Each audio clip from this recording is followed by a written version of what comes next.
Hey everyone, I finally have something new to put on my desk. It's a shiny Samsung A50. And this customer was nice enough to break the screen on it so that I could fix it for them. I haven't seen one of these in person yet, and it's very, very pretty and very shiny. I'm going to turn the phone back off. Oh, it's a Samsung, so it doesn't want to power off until the passcode's entered. That's fine, we'll manually do it once we get inside. Though this beautiful back is beautiful, it's not glass. It is actually plastic on this one. I'm going to still open it the same way that I would a glass one though. A little bit of heat, a little bit of razor blade, and a lot of alcohol. A little booze goes a long way when you're opening up a cell phone. I don't know where my pry tool is for this, so I'm actually just going to jump in here. Business card that I had laying around from a cell phone repair shop. Work my way around. We don't have to be super duper careful because this one, like I said, is not glass. Still does have pretty strong water resistant adhesive. But from what I can tell, it's not quite as strong as the glass back adhesive that we find on the S series. Actually managed to pull a little bit of it out with that card on that one.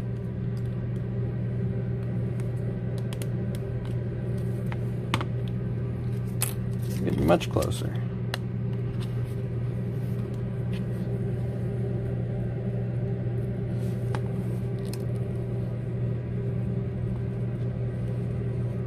The reason I'm being somewhat careful on this one is because I don't know how much flex these backs can take before they crack or anything like that.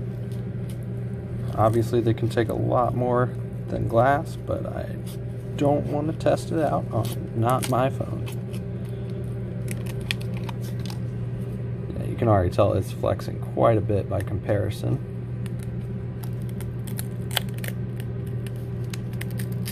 Now that I've got the edges loosened, I feel pretty confident at peeling this up and off. Camera lenses have tried to come out with it. That's a little, yep, okay. The camera lenses are coming out with that back plastic piece.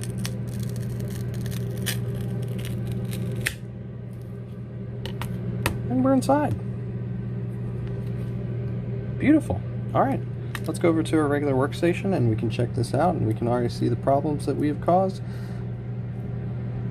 I really hope that's not a flex connection of some kind that I just shredded. We'll find out in a moment. Well, based on the looks of it, that should be okay. I think that's just an antenna connection. It doesn't have any power buttons or anything off to the side there, so we should be good to continue on.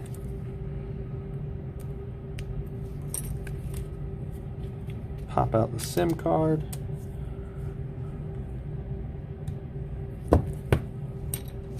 Okay. Going to remove these 7 Phillips head screws down at the very bottom. Classic Samsung fashion, they do not come out all the way thanks to some Loctite. Holds them in place. Go ahead and just loosen them enough to get to it.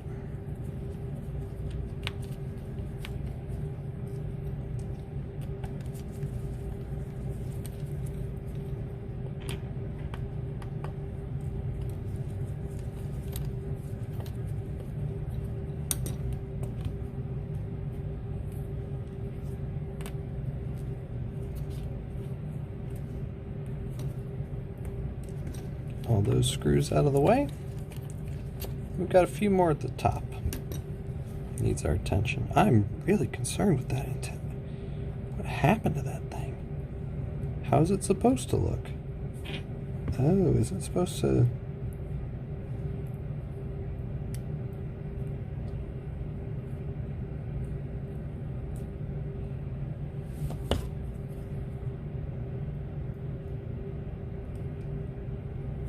Okay. It's supposed to lay right there in the frame. That makes some more sense. Okay.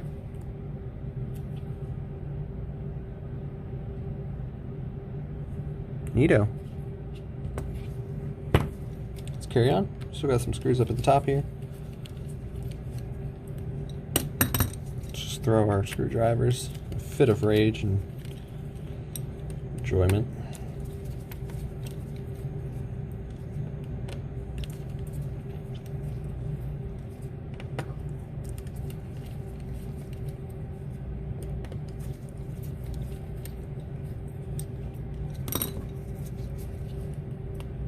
And you can see, much like the Galaxy S series, up here we've got our triple array of cameras. Got our normal, regular camera. This one does have minor optical image stabilization. Got a telephoto lens right here. This one has no stabilization. And then we have the wide angle lens. This one also has no image stabilization. Cool. Let's pop it open, because remember, we still haven't disconnected that battery yet. That battery is still very much attached. Once we've gotten that off, it looks like we're actually going to go in from the front and pop off the mid frame. Grab my pry tool here. And let's get under that mid frame there.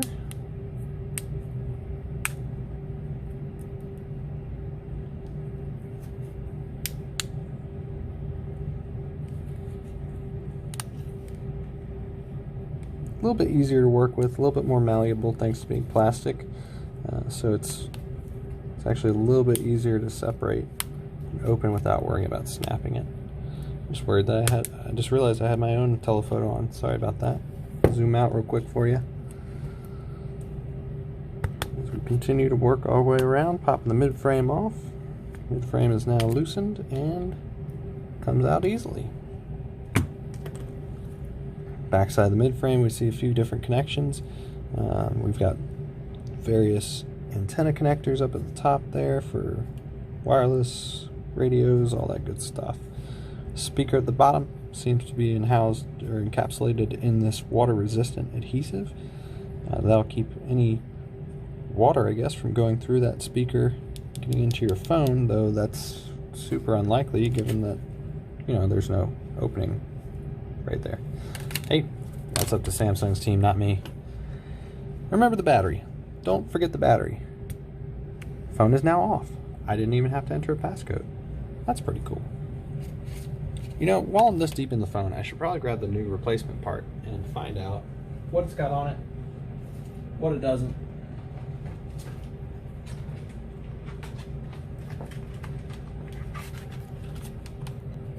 Alright, so I've got my service part here. My service part appears to be a full combo with frame. That's pretty cool. So now we just need to make sure that we transfer everything over from one to the other. Ooh, I do like this design, Samsung. They've actually put their volume and power buttons on the mid frame instead, using pressure connections to operate them. That's really nice. That also means that there's less likely of a chance for you to damage it whenever you open your phone. Neat. Alright, let's just unplug everything since we have to take everything out of here. Well, which one's the main? If they both say main, which one is the main? Let's get rid of number one main. Number one main is the Octamain, while number two is the sub main. Cool. Move those out of the way. What do we have right here? Look at this. This should be the optical fingerprint scanner. Let's unclip that little flex connection there, and we will unscrew that because it looks like we do have to move it into the new phone.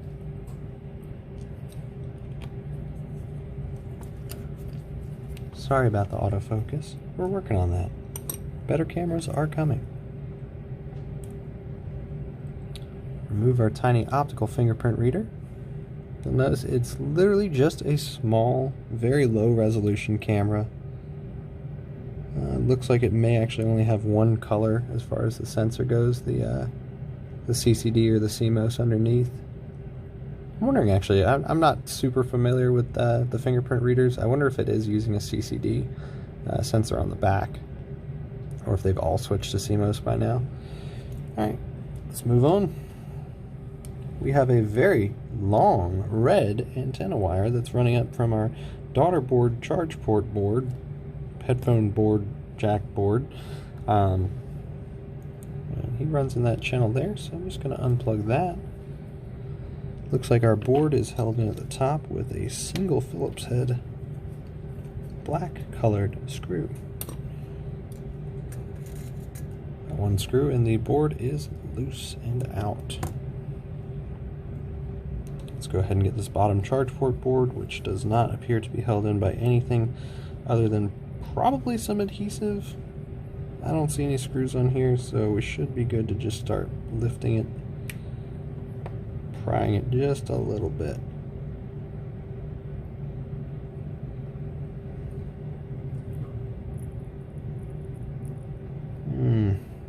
Getting a lot of flex, but not a lot of movement.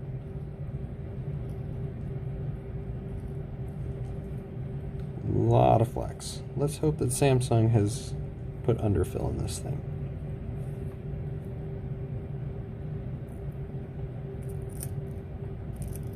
There we go.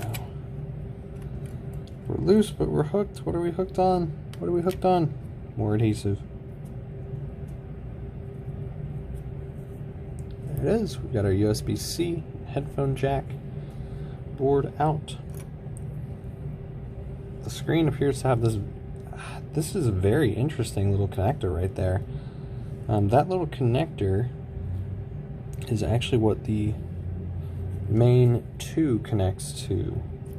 So it's more or less the main 2 is just a glorified jumper or extension wire that runs up to the main board for the display output. That's kind of cool. Let's go ahead and remove the battery. Now, as we've seen on various jerry-rig videos, he has some trouble getting the Samsung batteries out. I don't share that same trouble, and I'm hoping he sees his tweet that I sent about how to remove them easily. Dollop of alcohol, dollop of alcohol. Give it a few seconds to kind of work its way in there. Now, we didn't put enough in there that's going to murder the screen that's underneath that battery, just enough. And we can gently pry our way around it, finding the sweet spot that we can lift from.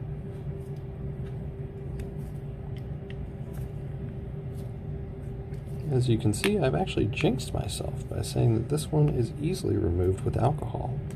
Sorry about that, Jerry. I may be wrong on the Samsung budget phones, like the A50. However, Samsung S-series phones, a dollop of alcohol is all that you need to pop that battery out without bending it in the slightest. Just going to use our spudger. Try and pull that up as flat as we possibly can. Alright, let that rest for a minute or two and the alcohol really kind of set in. So this guy just fell out. You can see what's holding it in, these two giant honeycomb weird designs of adhesive. That is totally unnecessary, and once it's been removed, there's no stickiness left to these things at all. They just fall out and nothing really sticks to them. Very weird. Cool, moving on. Sorry, I keep getting distracted by little things on this guy. What else are we missing that we need to transfer over? Looks like we're missing a couple of heat sinks. That's fine. Vibrate motor. You'll notice the vibrate motor has this nice little cutout on the side there by my thumb. This is a pick point where you can actually stick your pry tool or tweezers under and pull up that vibrate motor without damaging the connection. One of the most commonly damaged things on a vibrate motor is the connection from the 2 leads here. If this gets bent, it can actually snap that connection and no more vibration. And move that directly over into the new one. The adhesive is still stuck to the bottom of the vibrate motor, so it actually sticks on pretty easily, very well.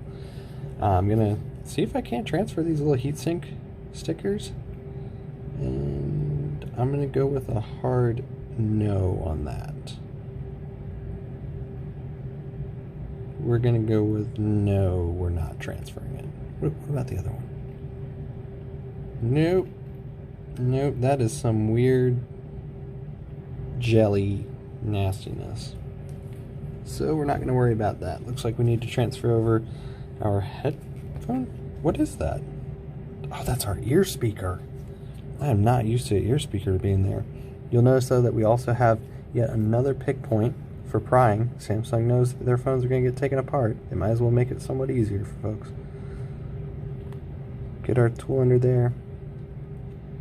We should be able to just pry that up and out of there without hurting him at all. There he goes, little ear speaker.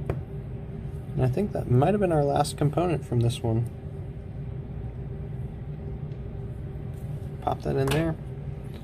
You can see that the OLED display does have a hole through which the optical fingerprint reader can see your finger.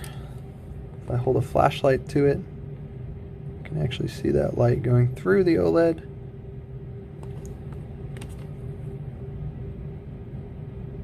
And that's how it's going to read your fingerprint. Samsung has also, since it's an OLED display, allowed the proximity sensor and ambient light sensors to be seen through the screen. So even while the screen's illuminated, they're able to read and adjust to the light and colors accordingly. That's really awesome technology. OLEDs have come a long way, and they're only getting better, it seems. I highly recommend a new phone that has an OLED display in it if you're planning on upgrading.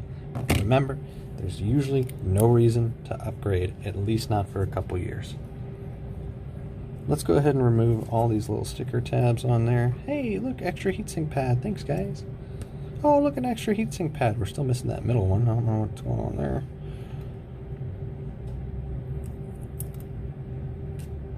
And I took off a little bit more than I bargained for, but we don't need that piece anyway.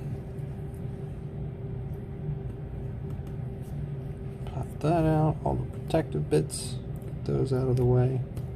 I'm going to drop my charge port in first, since he was the last thing that I took out. He's not wanting to plug in super well. What's going on here, bud? Okay. It's just going to sit right there. That's it. That's how you do it. Put our main board on here. There's really no flexes that we have to worry about, which is awesome design by Samsung. Really, really smart with that one.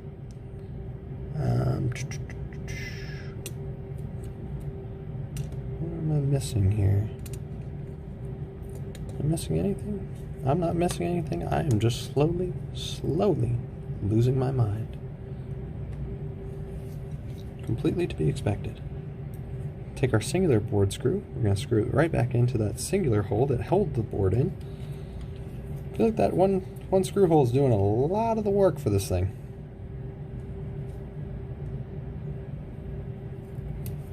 Okay.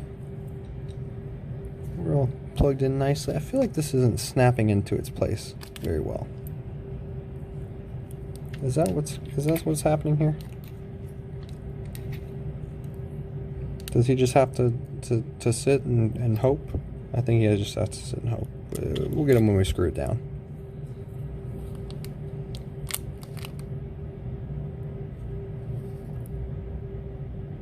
Oh, it's a rubber grommet on top of a rubber grommet. Let me show you what I'm talking about.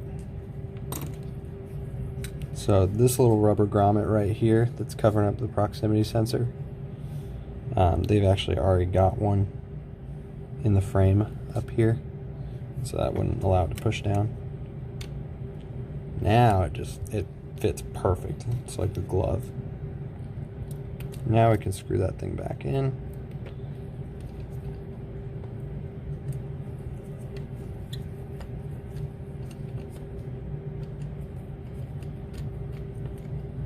Okay. Make sure that everything's going to lay flat where it belongs. Now we're going to run that channel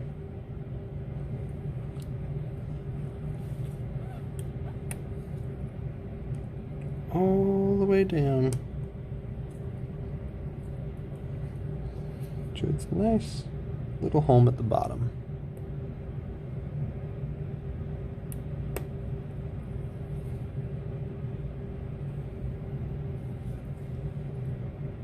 I like running those antenna wires because it kind of feels like wire management and making something look better. Let's reattach our optical fingerprint scanner. So fella right there. Clip him in. Let's grab our screws. 2 screws to hold in that optical fingerprint scanner.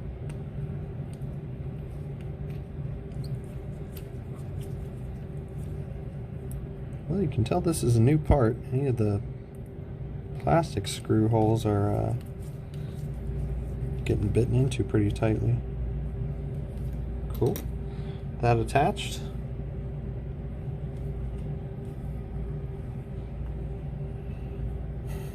Battery. That's what I'm forgetting.